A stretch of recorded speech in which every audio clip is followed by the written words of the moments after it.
Queridos, eu vos saúdo com a paz do Senhor Jesus. Evangelho segundo escreveu Lucas, capítulo 11. O versículo 1 diz assim: Aconteceu que, quando ele, Jesus, estava orando em certo lugar, ao concluir, um dos seus discípulos lhe disse: Senhor nosso, ensina-nos a orar, assim como João ensinou a seus discípulos. Eu tenho visto que muitos cultos públicos se fazem, muitos ambientes de reuniões públicas se desenvolvem, se abrem, se enchem, e estamos a cada dia desenvolvendo mestres na palavra, ministros de louvor, crentes com desejo de experiências com Deus. O sensacionismo, que é uma crença fortemente divulgada, difundida entre os nossos irmãos reformados, não todos, mas a maioria, a crença de que a contemporaneidade dos dons espirituais e milagrosos não é verdade. Essa crença não é bíblica e ela não conseguiu, graças a Deus, no coração da maioria dos crentes, matar o desejo por experiências com Deus. Num interlúdio místico de 2 horas, num ambiente como esse, onde cada canção nos faz lembrar de Deus, cada pregação nos faz lembrar do céu, cada testemunho nos desperta para o reino de Deus, o coração aquece. Eu quero isso para a minha vida, eu quero Deus, eu quero ser incendiado, eu quero o sobrenatural. É bom porque o ambiente influencia. Hoje no almoço nós conversávamos sobre como o ambiente forma, molda e influencia os imaturos. Positivamente, um ambiente como esse pode gerar em você o desejo, mas a minha pergunta é: como esse desejo por sobrenatural, por avivamento, pelo incendiar do Espírito, se tornará uma realidade? Até que ponto você está disposta, minha irmã, a pagar o preço necessário para ser incendiada? O que você estaria disposto a renunciar para de fato ser incendiado? E eu vou apresentar para vocês um caminho simples, porém ignorado por muitos de nós. Deus fez o homem simples, mas ele criou muitas invenções, já disse o sábio Salomão. E eu quero falar com vocês subordinado a um tema que é uma pergunta: você ora? Está aqui e não está disposto a orar? Honrar um tema como esse sem estar disposto a orar, disposta a clamar, ajoelhar-se, quebrantar-se, ou mesmo em pé, porque o que mais importa é a posição da alma e não do corpo na oração. Mas se esforçar para aqui estar, desejar isso e buscar o sobrenatural, ser incendiado e não orar, você está perdendo o seu tempo. Lucas 11 é um registro da oração. O versículo 1 diz que Jesus está orando num certo lugar.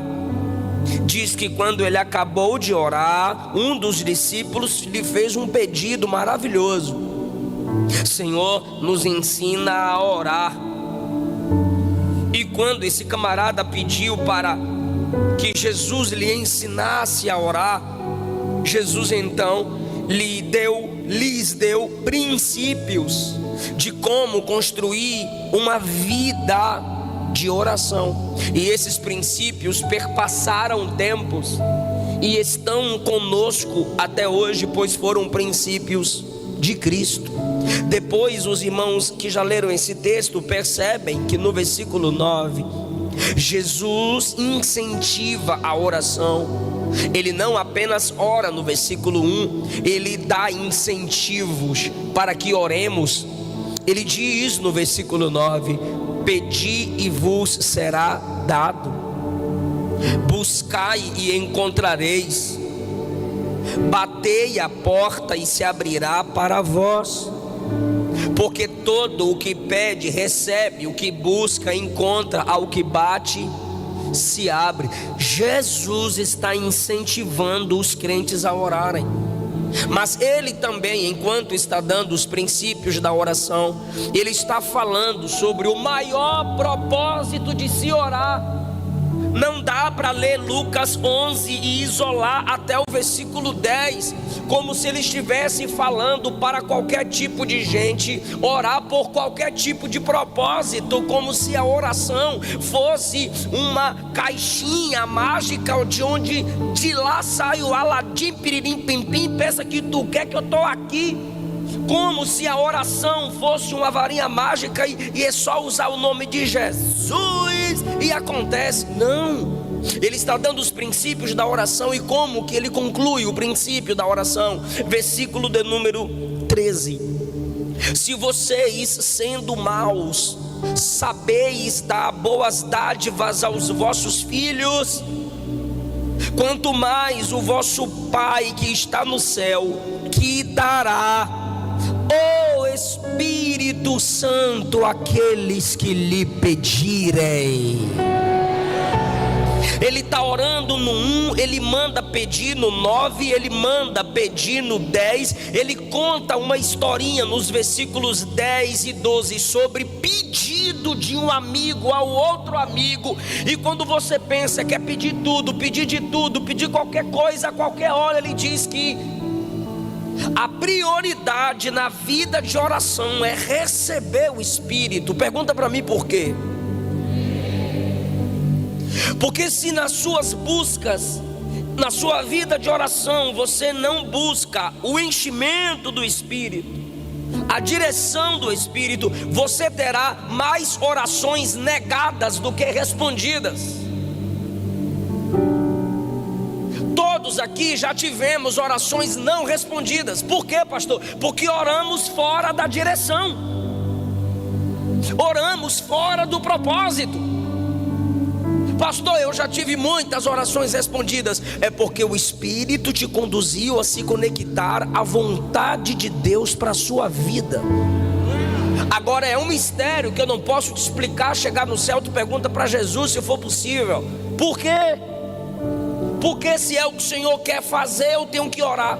É lei, lei estabelecida, regra estabelecida pelo nosso Deus. Ele não fará nada de grandioso na terra se a igreja na terra não orar. Ele não vai te incendiar, não vai te batizar, não vai te encher, não vai te usar, não vai. E já vai, a mensagem já vai começar com polêmica. Sem oração nem salvação existe. Ninguém aqui pode ser salvo sem orar. E quando eu digo ninguém, eu estou falando você que está desviada, desviado, você que é do diabo, você que está no caminho largo, você que faz parte de falsas igrejas, de falsas religiões. Sem orar, clamar a Cristo, você vai para o inferno. E eu vou provar na Bíblia. O primeiro ponto da mensagem é: o Salvador está orando. Eu vou perguntar para quem está comigo: quem está orando aqui? Ô povo inteligente, o Salvador está orando. Quem está orando aqui? O Salvador. Se o Salvador, que é o Salvador, está orando aqui, como que o homem pode ser salvo sem orar? Jesus orou em Lucas 3 no batismo. Jesus orou em Lucas 10 para escolher os discípulos. Jesus orou em Lucas 9 no Monte da Transfiguração. Antes que Pedro confessasse: tu és o Cristo, Filho do Deus vivo, Jesus orou. Jesus orou em Lucas 11. Jesus orou no Getsemane antes de ser preso. Jesus orou na cruz. O Salvador orava. Aí me vem duas perguntas à mente. Por que você quer ser salvo sem clamar? Por que você acha que pode ser salva sem orar, sem humilhar-se diante de Deus? Eu não estou falando aqui a pagãos que nunca ouviram o Evangelho. Eu estou falando a pessoas que cantam nossas músicas. Eu estou falando de gente que gosta de nossas mensagens. Como que o homem pode ser salvo sem orar? É claro que eu defendo a salvação pela graça. Eu não tenho nenhuma dificuldade de afirmar que ninguém será salvo por suas orações. Mas eu também não posso afirmar que alguém pode ser salvo sem orar. Se o homem quiser perdão de Deus, ele tem que abrir a boca, abrir seu coração e dizer: me perdoa. Pastor, a pessoa pode ser salva sem ler Bíblia? Pode, se ela for cega. A pessoa pode ser salva sem saber hermenêutica e exegese? Pode, se ela for analfabeta. A pessoa pode ser salva sem ouvir pregações? Sim, eu acompanho missionários, sustento alguns missionários, e eles pregam em alguns ambientes, tipo na Ilha dos Cocombas, na África. Só tem culto a cada 6 meses. E quando acontece o culto, a pessoa se entrega para Jesus. Só no próximo 6 meses, aquela pessoa vai ouvir uma pregação. A pessoa é salva sem ouvir pregação, sem ouvir podcast de 3 horas, que tem crente viciado no estudo da Bíblia, mas está no podcast todo dia. A pessoa pode ser salva sem ouvir podcast, agora sem orar, não tem como, eu vou provar na Bíblia. Alguém pode fazer isso aqui pelo outro, por exemplo, comer pelo outro, beber pelo outro, dormir pelo outro? Não, existem coisas que não se fazem por procuração, é cada um cumprindo o seu papel. São coisas naturais que cada um deve fazer por si. Assim é o homem diante do Salvador: ou ele clama por salvação, ou ele vai perecer. Ou ele clama, por quê? Porque você clama, porque você ora, porque você não pode gerar aquilo que você está buscando.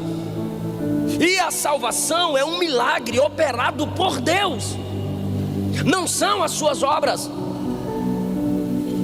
não é o ambiente que você frequenta, não é a missionária que você pediu oração, não é aquela igreja que você foi fazer campanha. Não, isso é extremamente individual. Oséias 14:2: tomai convosco palavras e convertei-vos ao Senhor.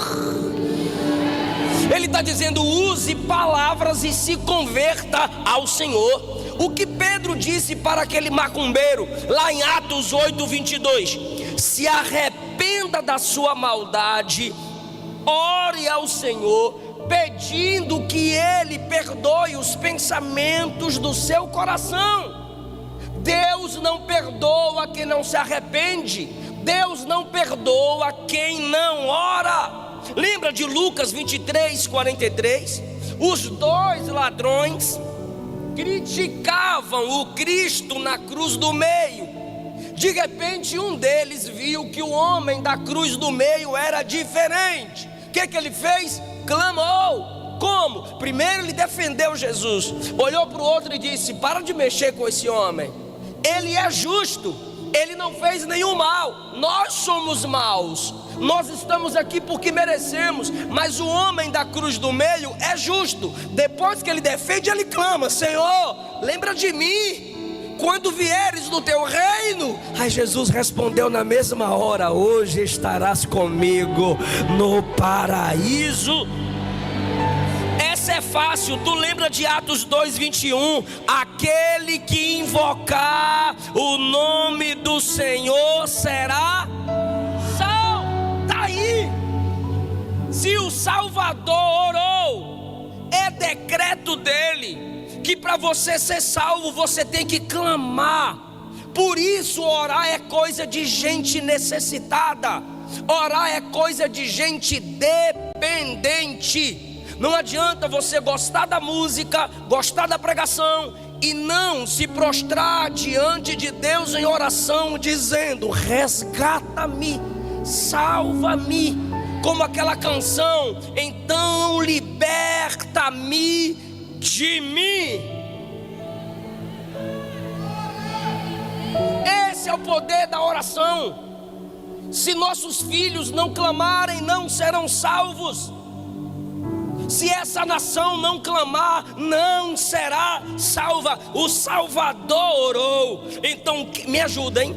Se o Salvador orou, quem quiser ser salvo precisa orar. Ficou horrível, gente.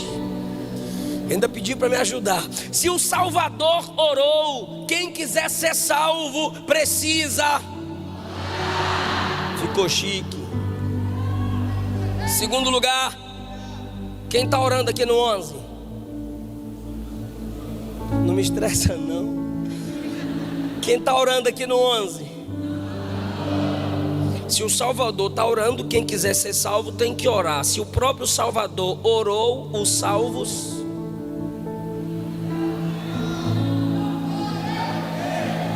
Quem é salvo, ora. Repito, eu não estou falando a pagãos que nunca ouviram o Evangelho. A quem muito é dado, muito será cobrado. Quando Paulo foi salvo em Atos 9, a primeira característica dada sobre ele a Ananias foi essa: Ananias, eis-me aqui, Senhor. Vai orar por Saulo. Eis que ele está orando. Como é que Ananias vai discernir que aquele cabra agora é crente? Porque ele está orando. Tu lembra do rapaz lá de Gadara, Marcos 5,18? Jesus expulsou a legião de demônios, e aquele que andava pelado se ferindo agora estava vestido aos pés de Jesus. Jesus olhou para os discípulos e disse: bora voltar de barco. Ele, o ex-endemoniado, olhou para Jesus e o texto diz que ele rogava, implorava: Senhor, me deixa ficar contigo. Porque a primeira marca de quem é salvo é oração. Você ora.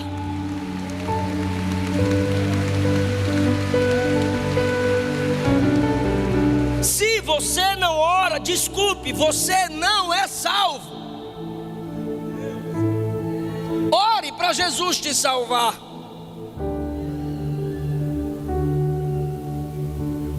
É a marca de quem nasceu de Deus. Escute os missionários e eles vão lhe dizer que em várias partes do mundo, onde houver conversões, como está acontecendo na África, Nova Zelândia, interior da China, Índia, quando as pessoas se convertem a Cristo, no próximo culto elas chegam mais cedo para orar. A primeira coisa que elas fazem em casa é abandonar os ídolos e orar. O primeiro ato de uma criança ao nascer, chorar. O primeiro ato de fé de quem foi salvo, orar. A oração é para a fé o que a respiração é para a vida. Como um homem pode viver sem respirar? Está além da nossa compreensão. Então como que um crente pode viver sem orar? Assuma que tu está desviada. É melhor o inimigo declarado do que o inimigo disfarçado de amigo. Se tu não ora, tu não é crente. Você não ama a Deus. Se a minha esposa levanta, não fala comigo. Vai almoçar, não fala comigo. Dirige comigo, não fala comigo. Vai trabalhar, não fala comigo. Vem para o culto, não fala comigo. Eu vou dizer: você está doida? Você tem problema? Onde há comunhão sem diálogo?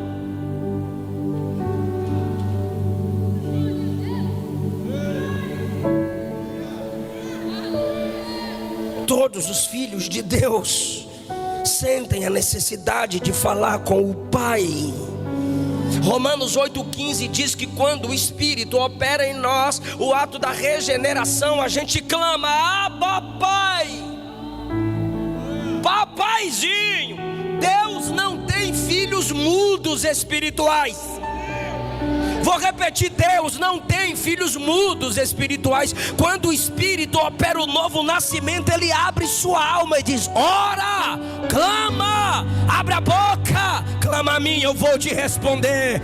Clama a mim, eu vou te anunciar coisas grandes e firmes que não sabes. Você quer ser incendiada? Você quer ser incendiado? Aí eu faço outra pergunta: você ora?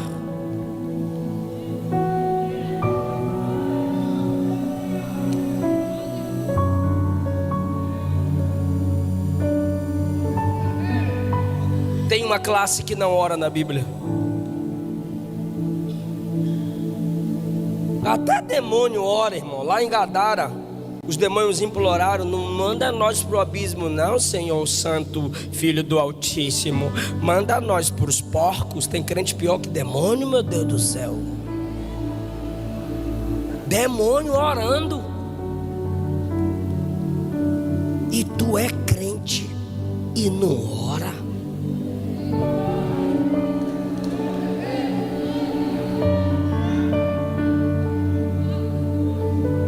Salmo 14, verso 4 diz que os ímpios não oram. De Gênesis a Apocalipse, os salvos oram. Ímpio não ora. Aí, não é eu que estou falando não, é o salmista lá no 14. Quem não ora é... Quer falar não? Quem não ora é...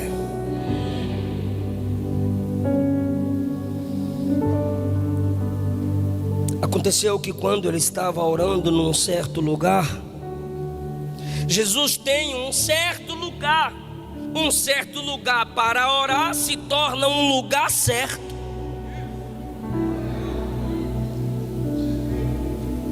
Ele está num certo lugar onde os outros só podem observá-lo. Lucas 3, ele ora quando a multidão está sendo batizada. Ele orou publicamente.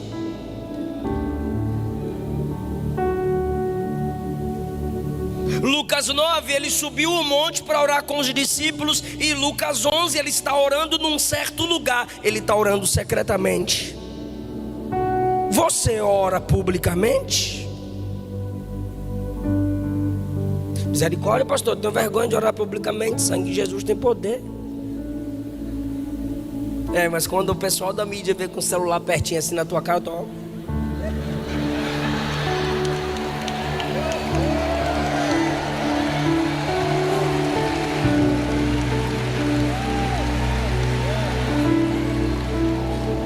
só para postar. Jesus orava publicamente. Você pode estar no ônibus e a ambulância passando.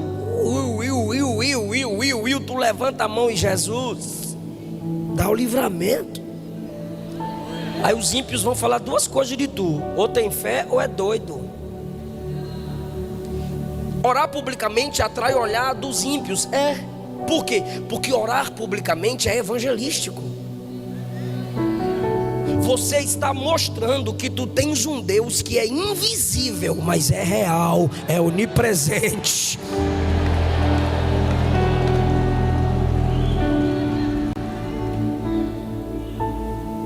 A oração pública impacta aqueles que ainda não conhecem o poder dela. expulsar demônios, interceder pelo bom andamento do culto. Jesus orou publicamente. Lucas 3, João 11. Na cruz, cercado de inimigos, orou publicamente. Mas ele orava no secreto, ou seja, esse é o equilíbrio da oração. Você ora no secreto. Se você ora publicamente no culto, se você ora publicamente intercedendo, mas não ora no secreto, você pode se tornar o hipócrita. Se você ora secretamente, aquilo do qual você se enche no secreto te impulsionará a orar publicamente. Só orando no secreto, sua devoção pública será resultado da devoção secreta. Então, quando oramos publicamente, estamos num ato evangelístico. Como disse Paulo a Timóteo: quero que os crentes orem em todo lugar, com mãos estendidas, sem ira e sem contenda. É uma oração pública.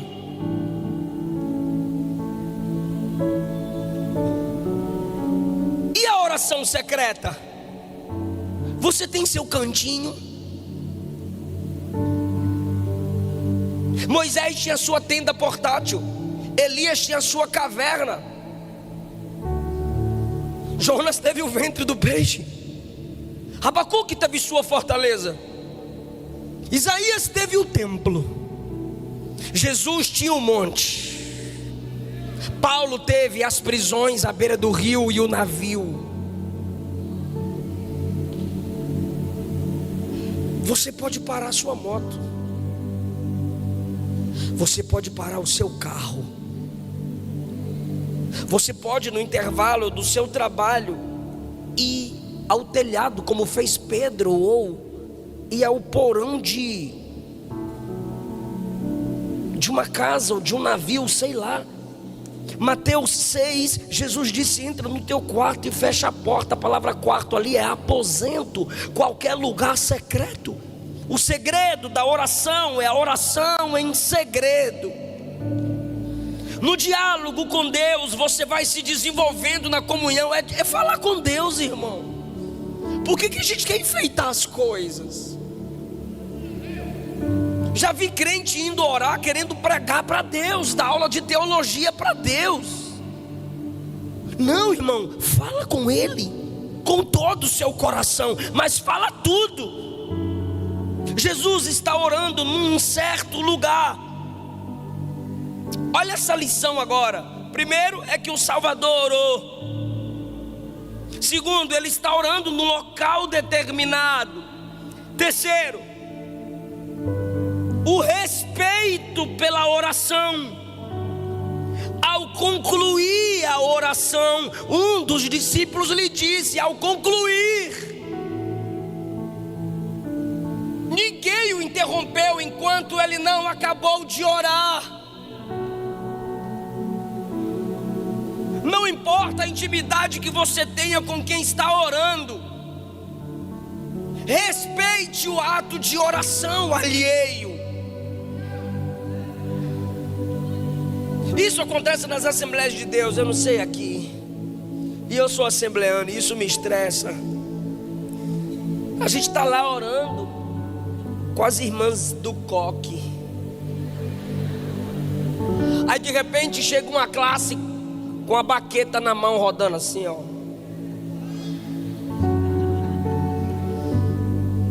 Aí senta na batera.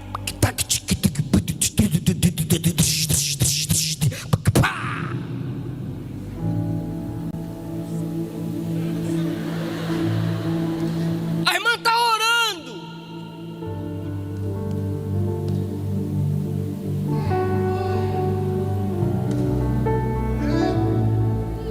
O marido está orando, a irmã chega, papapá, meu bem, telefone.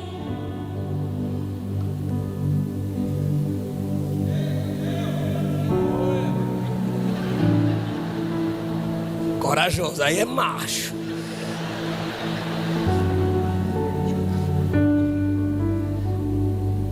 A esposa tá orando, o cara chega lá, não consigo fazer o leite do neném aqui não, me ajuda aqui. Eu não estou falando do ímpio, eu estou falando do marido crente, sabendo que a mulher está em oração, ou que ele está em oração.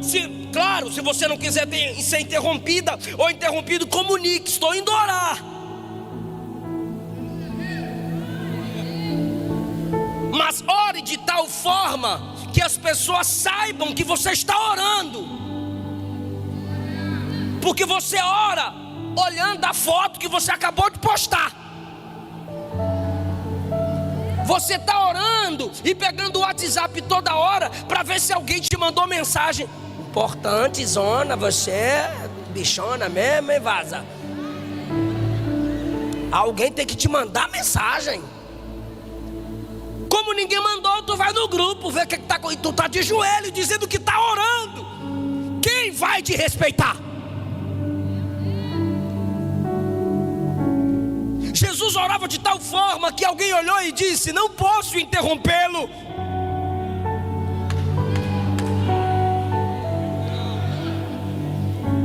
Você ora como se estivesse diante de quem? Martin Lloyd Jones disse: quando vires alguém orando, não o interrompa. Essa pessoa está em audiência com o Rei dos Reis e Senhor dos Senhores.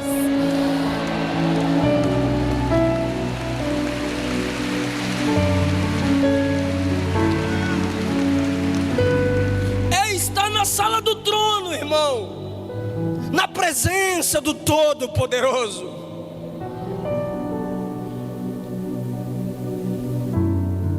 Quando Jesus acabou de orar, um dos discípulos, eu quero ajuda, é sério, estou cansado, eu quero ajuda. Quantos discípulos Jesus tinha? 12. Mas aqui do texto, quantos foram pedir para aprender a orar?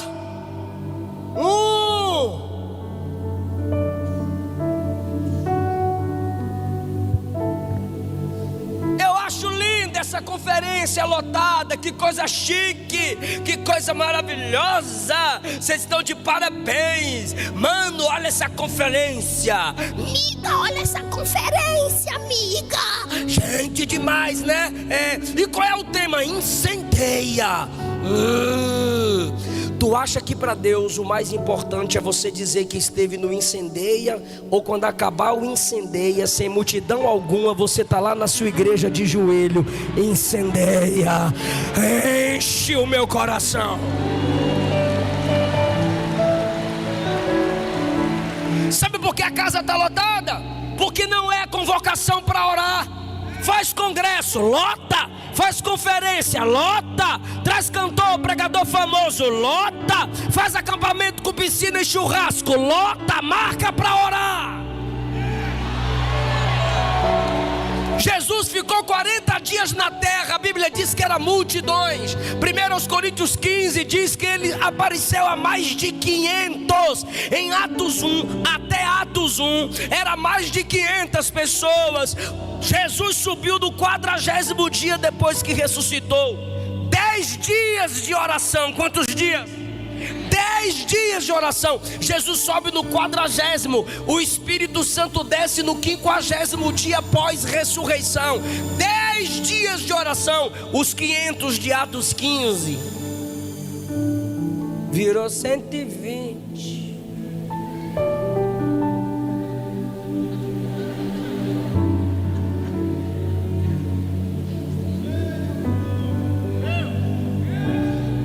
Você quer ser incendiado se você ainda não reconhece na prática que onde estiverem 2 ou 3 reunidos invocando o nome dele, ele está presente ali.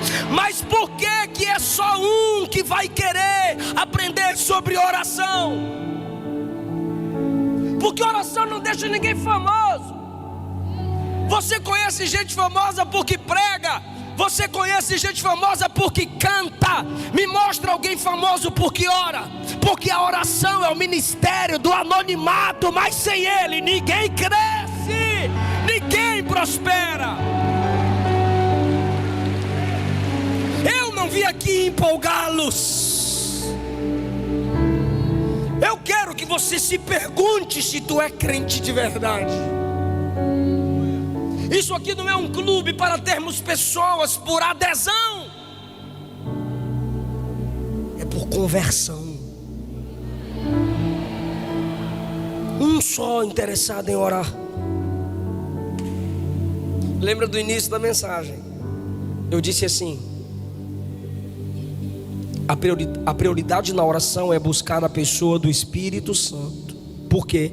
Porque ele te ajuda a se conectar com a vontade de Deus. Sim ou não?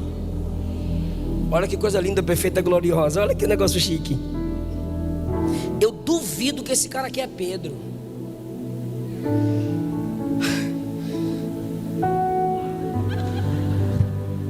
Quem já estudou sobre Pedro sabe que Pedro chegaria assim, ó: Senhor, passa a senha aí, pá. Se tu já leu Mateus 26, tu sabe. Ó Senhor, ninguém gosta de orar não, mas fala para mim qual é o segredo de ficar tanto tempo assim orando. Que coisa linda é essa, que quando o Senhor ora, seu rosto se transfigura, igual no capítulo 9. Não só para mim, para os outros não. Mas olha como é maravilhoso. Quando o cabra já tem desejo por orar, ele já está entrando na dimensão do coração de Deus. Eu vou te provar no texto. Senhor, ensina-nos. Deixa o ensina comigo e tu fala nos. Senhor, ensina. Ele poderia dizer: ensina-me.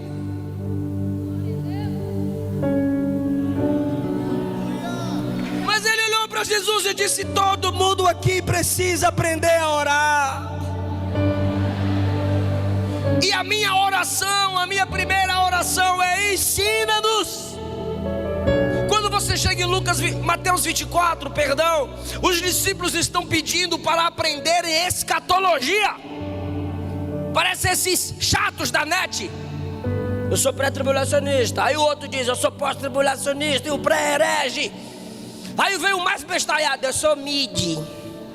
Aí começa aquele debate quando ele vem. Aí chega a irmãzinha mais simples da igreja: eu só sei de duas coisas da escatologia. O que? Jesus vem e eu vou. Jesus vem e eu vou. Isso aqui é maravilhoso. Então, perceba que sobre escatologia, Lucas 24, todos eles pediram, Mateus 24, todos eles pediram para aprender. E de política, Atos 1, Jesus disse: vai descer virtude sobre vocês, vai descer poder sobre vocês. Aí todos eles olharam para Jesus e disseram assim: vai ser nesse tempo que Roma cai e Israel é devolvido à glória, né, Senhor? Mentalidade política. O partido de Roma cai e o partido dos judeus se desenvolve. E aí nós mete a espada no bucho dos romanos e a glória de Israel é devolvida. Para falar de política, todos.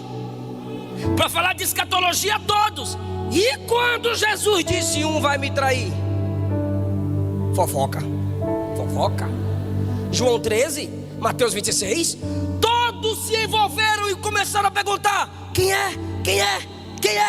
Um olhou para o João que estava aqui em Jesus, Pedrão olhou para o João. Por quê? Porque fofoca chama a atenção de todo mundo. Agora, para orar,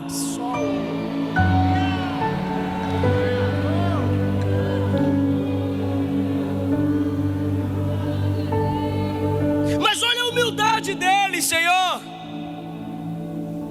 Ensina-nos. Essa vai ser a primeira vez que eu vou pedir para tu dar glória. Porque intimidade forçada é estupro. Eu não vou forçar tu sentir Deus. Se tu ora, tu já está sentindo o que eu estou sentindo aqui. Essa vai ser a primeira vez que eu vou pedir para tu dar glória. Quer ver como é que eu peço? Quem está preparado para dar glória? Então tá bom, continua assim, hein? Olha isso. Senhor, me ajuda de novo. Senhor, ensina. Eu estou dizendo que ele já estava na Conec. Ele olha para Jesus e diz: Senhor, ensina-nos a orar. Eu imagino Jesus olhando e dizendo: gostei. Gostou, Senhor? Por quê? Você já está dentro do meu propósito. Por quê? Porque eu vou ensinar vocês a orarem. Quando forem orar, orem assim: Pai nosso. E o pão é nosso, e o perdão é nosso, e o livramento é nosso. É nosso, é nosso, é nosso.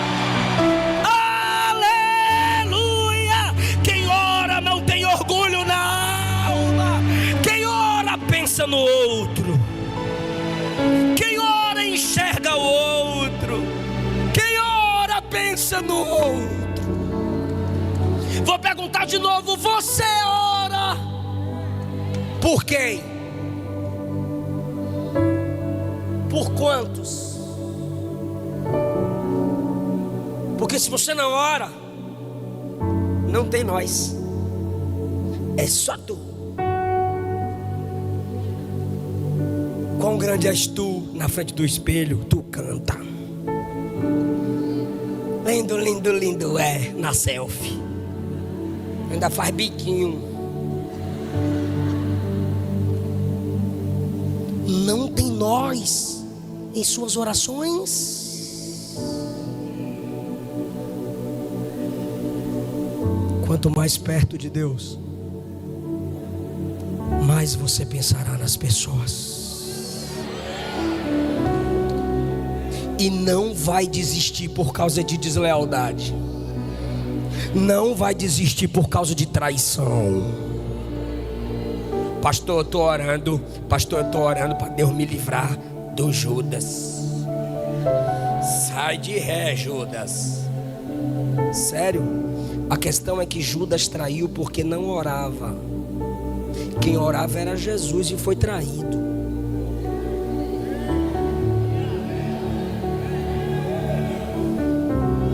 Não entendi, pastor. Eu repito. O Judas que traiu não era de oração. Quando Jesus estava orando no Getsemane, ele estava vendendo Jesus. E o Cristo traído era de oração. Aí você escolhe. Se é Jesus ou é Judas.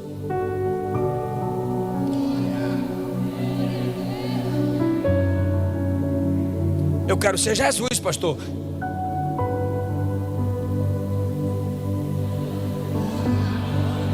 Não é isso que eu ia dizer, não. Vai ser traído. Vai ter deslealdade. Vai ter ingratidão. E um dos motivos pelo qual Deus permite isso é você aprender a não viver sem orar. Não, pastor, mas eu orei e eu sofri com isso. Porque a oração não é para te livrar dos desleais, é para te dar graça a permanecer apesar dos desleais.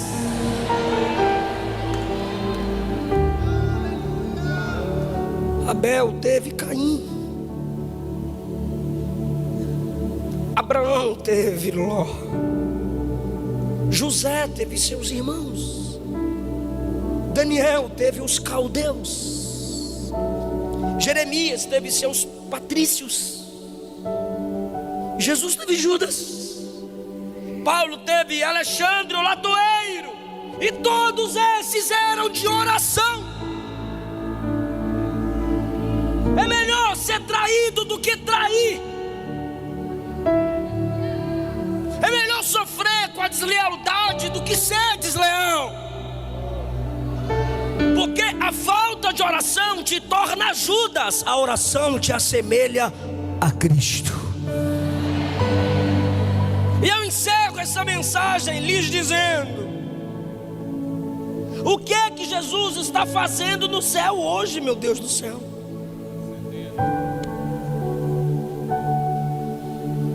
Spurgeon disse: eu preferiria ensinar 10 homens a orar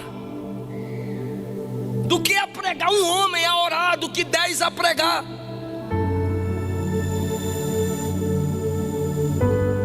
Se humilhe diante de Deus hoje. Reconheça que Deus marcou essa noite para te marcar e te trazer de volta para a comunhão. Você está orando por quem? O Espírito está dizendo a alguém aqui: enquanto você clamar, a porta da graça vai estar aberta. Se você já leu Gênesis 18, Deus falou assim para Abraão: vou destruir Sodoma e Gomorra. Abraão cai de joelho e diz: se lá tiver 50 justos, o Senhor destrói? Deus diz: não. Se lá tiver 40, o Senhor destrói? Não. Se lá tiver 30, o Senhor destrói? Não. Se lá tiver 20, o Senhor destrói? Não. A irmã está entendendo. Vou tentar mais uma vez. E se lá tiver 10, o Senhor destrói? Ele que quis parar nos 10. Enquanto ele estava clamando por misericórdia, Deus estava dando misericórdia. Porque a oração te leva para a fonte inesgotável da graça. Por quem você está orando? A mãe do teólogo Agostinho estava preocupado com sua perdição, e um amigo crente disse a ela: um filho gerado nas lágrimas não se perderá. Deus destruiu Sodoma, mas tirou o sobrinho de Abraão de lá. Você está orando por quem? Cadê o nós nas suas orações? Eu acho que é por isso que tu só ora 3 minutos. Tu não ora por ninguém.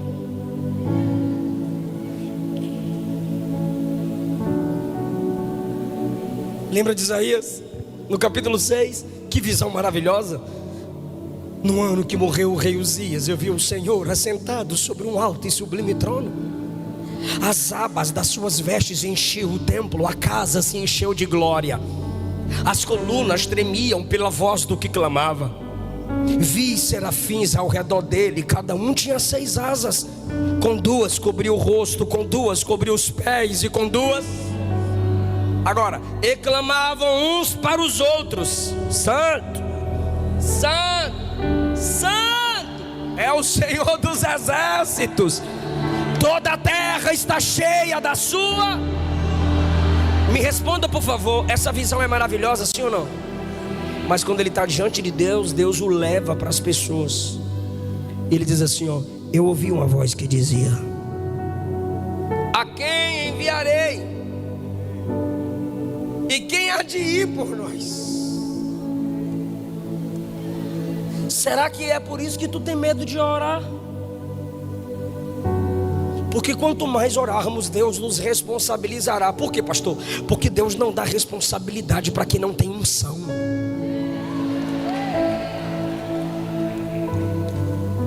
Deus não envia para ganhar almas quem ainda não conquistou o coração dele. Quanto mais perto de Deus, mais perto das pessoas você estará.